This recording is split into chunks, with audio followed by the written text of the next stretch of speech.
আসসালামু আলাইকুম। আবারও নিয়ে আসলাম আপনাদের জন্য একটি ব্রোকলি ভর্তা। তো আমি আপনাদেরকে বলেছিলাম যে একটি ব্রোকলি আমি এনেছি, সেটা কিভাবে ভর্তা করতে হয় সেটা আজকে আপনাদের সাথে আমি শেয়ার করব। এই যে দেখতেই পাচ্ছেন, ব্রোকলিটাকে আমি অলরেডি সিদ্ধ করে নিয়েছি। আপনাদেরকে অবশ্যই ব্রোকলিটাকে সিদ্ধ করে নিতে হবে, দেখতেই পাচ্ছেন।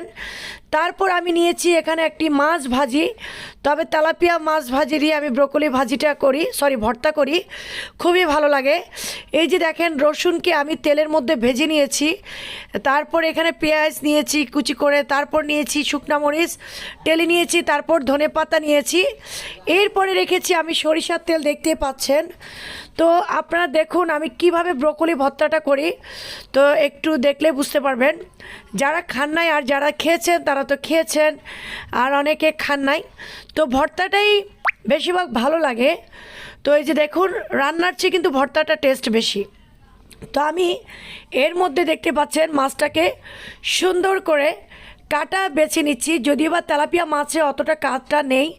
আমি একটু হলুদ এবং একটু মরিচের গুঁড়ি দিয়ে ভেজে নিয়েছি ভালো করে, লবণ দিয়ে। মাছটা একটু কড়া করে ভাজতে হবে, হালকা ভাজলে হবে না।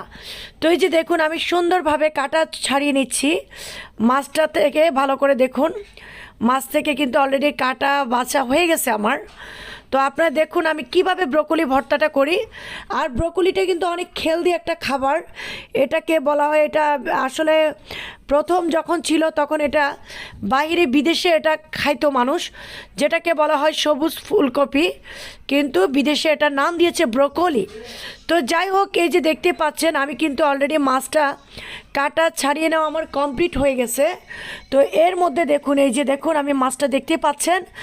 তারপর আমি কি করছি একটু খেয়াল করুন, মরিচটাকে আমি একটু লবণ দিয়ে সুন্দরভাবে মরিচটাকে আগে প্রথমে একটু একটু করে ছোট ছোট করে আমি আঙ্গুল দিয়ে কেটে নিচ্ছি। এই যে দেখুন খুব সুন্দর করে।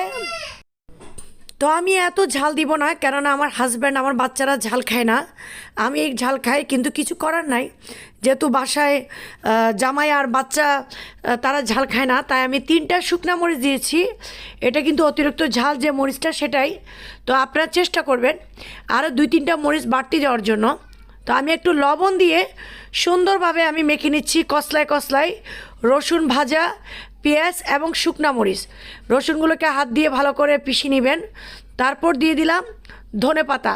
তবে শীতকালীন যে ধনেপাতার একটা সেন্ট, মানে সেটা দিয়ে আপনি একটা ভর্তা করে ভাত খেতে পারবেন। আমার কাছে শীতকালে ভাত খেয়ে ভালো লাগে।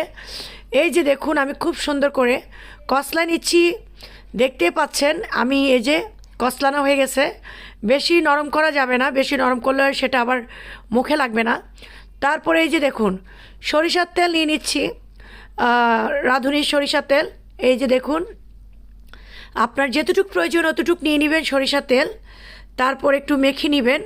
তবে ব্রোকলিটা কিন্তু খুব হেলদি একটা খাবার, যেটা না বললেই নয়, এটা খুব স্বাস্থ্যসম্মত একটা খাবার। এটা আগে বিদেশি ছিল, বর্তমানে কিন্তু বাংলাদেশে পাওয়া যায়। আমরা বলি সবুজ ফুলকপি, আর এটাকে বিদেশে বলে ব্রোকলি। তো যাই হোক, এই যে দেখুন আবার সুন্দরভাবে এবার আমি মেখে নিচ্ছি। মাছটা এখন দিয়ে দিব, দিয়ে সুন্দর করে মেখে নিব। তো আমার ভাই বোনেরা কারা কারা ব্রোকলি খেয়েছেন অবশ্যই কমেন্টস করে জানাবেন। কারা খান নাই তারাও বলবেন। তবে যারা খান নাই তারা এভাবে একবার ব্রোকলিটা খেয়ে দেখবেন, আশা করি ভালো লাগবে। আমি এর আগেও একবার খেয়েছিলাম, আর এবার একবার খাচ্ছি, মানে 2বার খাওয়া হচ্ছে আমার এটা নিয়ে। খুব টেস্টি একটা খাবার।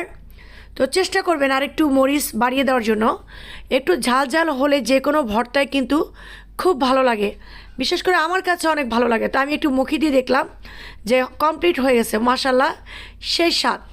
তো সেই স্বাদ, এই যে দেখুন, এই যে দেখুন আমার ভর্তা রেডি। আপনারা খেয়াল করুন আমার ভর্তা কিন্তু অলরেডি রেডি হয়ে গেছে। তো এই যে দেখুন কেমন হয়েছে বলেন, আপনারা খেতে চান? অবশ্যই খেতে চাইলে চলে আসেন আমার বাসায়। এই যে দেখুন আমার বাসায় কি আমার পেজে না, আমার পেজে না, আমার বাসায়, আমার ঘরেই চলে আসুন, সবাইকে খাওয়াবো ইনশাল্লাহ। কেমন হয়েছে অবশ্যই সবাই কমেন্টস করে জানাবেন। আল্লাহ হাফেজ।